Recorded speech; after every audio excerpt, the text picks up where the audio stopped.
de 2019, quando eu descobri que eu tinha um tumor, a minha primeira reação quando eu cheguei em casa foi questionar Deus. Por que aquilo estava acontecendo comigo? Eu falei que eu não aceitava, né? Que eu era muito nova, eu tava com 25 anos na época, né? 2019, 25. Ia fazer 26 no final do ano. E eu falava, não queria. Era um castigo, né? Porque eu não estava frequente na igreja nos últimos dois anos. E eu pensei isso, né? Pensei essas coisas, tá acontecendo comigo, porque eu tô indo na igreja, porque provavelmente se você é cristão e se afastou da igreja, provavelmente você já ouviu quando alguma coisa tá dando ruim, quando as coisas estão ruins, né? Não dando certo, é porque você tá afastado.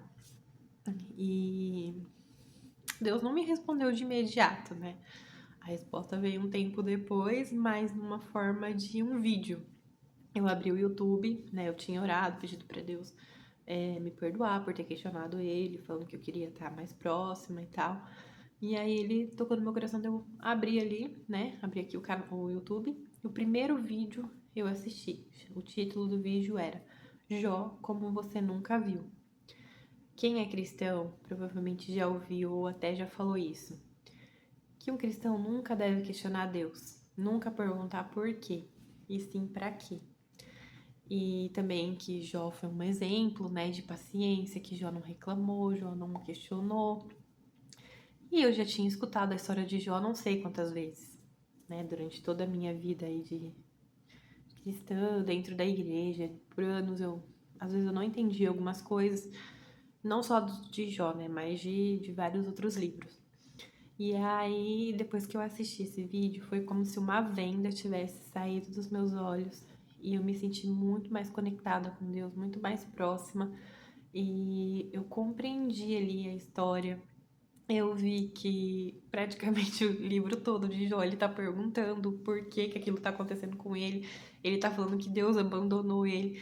E quando eu estava passando por um momento difícil ali de angústia, Jó 1000 vezes pior, né? Porque ele perdeu tudo, ele também tava com uma doença, enfim. Ele tava ali no seu mais profundo sofrimento e angústia por ele estar falando aquelas coisas. Mas em nenhum momento eu acredito que ele estava negando a sua fé, negando o poder de Deus. Assim como eu também, naquele período que eu estava ali sofrendo logo de início que veio a notícia. E aí eu comecei a compreender mais, eu consegui me ver ali no lugar da situação que estava acontecendo com o Jó. E aí mudou muitas outras coisas também, né? Que eu comecei a estudar mais da Bíblia, mais de outros livros, que eu não conseguia entender, e eu comecei a entender, e eu falei, que gostoso que é isso, né? Tão bom você ler e compreender. Eu tenho uma grande dificuldade, não, de assim, só a leitura, às vezes não é o suficiente. Aí quando eu assisti, já tem acho que 3 anos, ou não tenho muita certeza. Mas quando eu assisti The Chosen, né, aquela série pela primeira vez, também foi maravilhoso, que eu consegui falar, nossa, então era assim, era tão simples. Alguma situação que eu já tinha lido, e eu falei, que gostoso que é quando a gente vê alguma coisa assim, e a gente já lembra da passagem, já se vê ali naquele lugar acontecendo com as pessoas. Eu falei, isso é muito bom. E Deus colocou isso no meu coração de vir compartilhar isso. Não sei pra quem, não sei com quem, porque já faz tempo que isso aconteceu. Eu até já gravei alguns vídeos pro meu perfil, mas lá o tempo é muito limitado, né? 1 minuto e meio só, é muito pouco pra falar. E aí eu vim aqui falar isso pra vocês, de buscar a Deus, seja na sua casa, seja na igreja. Hoje em dia, infelizmente, as pessoas dentro da igreja estão afastando mais as pessoas do que acolhendo. Isso não é uma crítica para quem está na igreja. Deus, ele tá em todos os lugares, ele quer que a gente tenha um relacionamento com ele, independente do lugar que a gente esteja. Faz parte, você tá dentro de um corpo, né? Fazer parte de um corpo na igreja. Isso é bom, isso é saudável, né, pra gente. Estar se relacionando com as pessoas, servindo ali outras pessoas, tendo um propósito. Mas não se prenda só a isso. Se por algum motivo, né, você não tá conseguindo ir você não consegue voltar se aconteceu algo, né? É uma palavra não, uma frase que virou meio que um bordão, né? As pessoas falam assim: não tem que olhar para as pessoas, a gente tem que olhar para Deus, porque senão a gente não fica em igreja nenhuma. Isso é tão problemático, essa frase é tão assim, virou tão normal falar, porque as pessoas elas precisam se corrigir, né? A gente tá na igreja, tá fazendo alguma coisa que tá magoando o outro, não estamos dando o exemplo. Então, peraí, vamos cuidar da gente, vamos cuidar ali da nossa comunidade, dos nossos irmãos, e não falar isso, falar, ninguém é perfeito. Não é isso que Deus espera da gente. Hoje, as pessoas têm se perdido dentro da igreja. O principal foco é um absurdo uma igreja ter uma área VIP. Um absurdo falar que você tem que usar o terno tal, a roupa da marca tal, que o seu celular tem que ser o tal, tem que ter a poltrona XY, o ar-condicionado daquela marca. É absurdo esse tipo de coisa. Esse não é o verdadeiro, genuíno evangelho. Não é isso que tá ali na Bíblia, que a gente precisa buscar, compartilhar com as pessoas.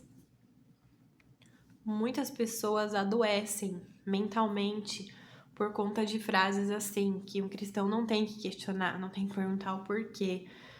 Ou o que eu disse, né, de não tem que olhar para outras pessoas, tem que olhar só para Deus. As pessoas têm ficado distantes e isso vai criando um abismo enorme entre elas e Deus, essa conexão que a gente precisa ter. E você adoeceu porque você tá com falta de Deus. Como você pode falar um absurdo desse? Você não sabe o que tá passando, você não sabe o que causou, então não diga esse tipo de coisa. Você tem que buscar entender no sentido, vem cá, vamos conversar? Às vezes a pessoa, quando ela tá, né, com depressão, ela não quer conversar. Eu vou orar por você, eu vou pedir para que Deus abra a sua mente, o seu coração, os seus olhos, que alguém que você se sinta confortável de desabafar, que Deus providencie essa pessoa, que ela vá falar com você, porque a gente precisa ajudar uns aos outros, sem o julgamento, sem falar que tá faltando Deus, que tá faltando isso. Eu escutei quando eu descobri, né, o tumor, que tava acontecendo aquilo porque eu não tava na igreja, porque eu não tava no meu ministério, eu tava afastada, né? Uns anos atrás eu tinha um ministério com crianças e depois de um tempo isso saiu do meu coração, não tava mais ali. E muita gente falava, é porque você tem que voltar pra igreja, por isso que você não sente o desejo de continuar. E depois de um tempo, Deus foi colocando outras coisas no meu coração. E as pessoas não sabiam, mas me julgavam mesmo assim. E no período que aconteceu, né, de descobrir, eu não tava mesmo indo na igreja por uns motivos, mas eu nunca deixei, né, de buscar ali na minha casa, de estar. Mas é como eu falei, era muito raso. Não era tão intenso, tão profundo como depois, como ali na minha casa quando eu comecei a buscar. Então é por isso que eu digo, não importa se é na igreja ou se não é. E eu não estou falando que você não tem que ir na igreja, mas cada caso, né, cada pessoa tem ali a sua particularidade. Não cabe a ninguém julgar. E é isso que Deus quer no nosso coração, que a gente busque genuinamente. Não, e reforçando, não importa onde você esteja, que você busque verdadeiramente, que você possa sentir o amor dele todos os dias, a presença do Espírito Santo com você, ele te ajudando nas decisões, seja por mais simples que você pense, nossa, Deus tá ouvindo que eu tô falando uma bobagem, de, tipo assim, pedindo que a receita do seu bolo dê certo. Sim, ele tá ali com você. Ou seja, numa uma decisão importante, ou pedindo uma porta de emprego. Enfim, não importa, ele tá ali com a gente, né? O Espírito Santo tá aqui do nosso lado. A gente precisa aproveitar a oportunidade, não deixar pessoas nos afastarem. Eu já estive nesse lugar, eu sei como que acontece, mas não podemos deixar, porque as coisas estão acontecendo e está caminhando, né, para o fim.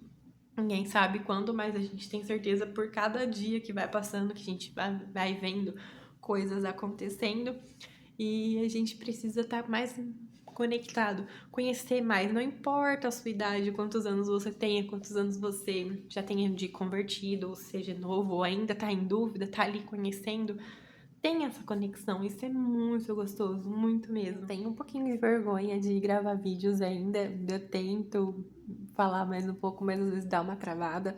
Mas isso era algo que estava no meu coração já há alguns dias. O Senhor estava falando pra mim compartilhar, para você buscar conhecer Ele de verdade. Se o seu relacionamento também é raso, eu fui muito sincera em tudo que eu falei aqui. O meu relacionamento era raso, até eu descobri que ele não era. Eu achava que tava tudo certo. Eu acho que eu me batizei com 15 anos, 14 anos, não tenho certeza. E até os meus 25, eu achava que eu tinha um relacionamento bom com Deus, que eu orava, eu ia pra igreja, eu entendia, né, algumas coisas, não conseguia entender tudo, mas eu achava, a Bíblia é um pouco complexa, um dia, quando eu tiver mais velha, eu vou entender, né, adolescente. E depois de adulta, né, 10 anos depois, com 25 anos, que foi que tudo mudou completamente. Mas a sabedoria tá ali pra todo mundo, tá? Porque Deus falou pra mim que eu não entendia antes, porque eu não buscava, porque a sabedoria tá para todos. A Bíblia tá disponível para qualquer pessoa. Hoje aí, na palma da mão aí, no aplicativo do seu celular, você consegue ver em qualquer lugar que você estiver. E aí, mudou depois que eu comecei a buscar mais, a estudar, a compreender a história. Porque até nisso, gente, eu vou falar uma coisa pra vocês. Eu achava que a história era a história que estava na Bíblia, a história que era contada nos livros, na escola. Eu até às vezes ficava assim, nossa, mas será mesmo que foi isso? Olha a ignorância da minha cabeça. Mas isso era uma coisa particular minha, né? Não é que a igreja me ensinou isso. Isso é uma coisa minha mesmo. E depois eu comecei a entender, eu falei, nossa, é verdade. Eu aceitei o que era pregado, né, na igreja, o que a gente aprendia, mas eu não buscava mais. Então era raso, mas era raso por minha parte, porque eu precisava buscar. Mas eu precisava pedir também esse desejo queimava em mim de aprender. Porque Deus ele não vai invadir o seu espaço, ele não vai te obrigar a absolutamente nada. Ele vai esperar ser convidado. Então que você possa ser abençoado por Deus, que você possa sentir esse amor em você, que você sinta o abraço do Espírito Santo, mas você precisa pedir. Então eu espero, meu desejo que você peça isso, que você busque, e que Deus te abençoe.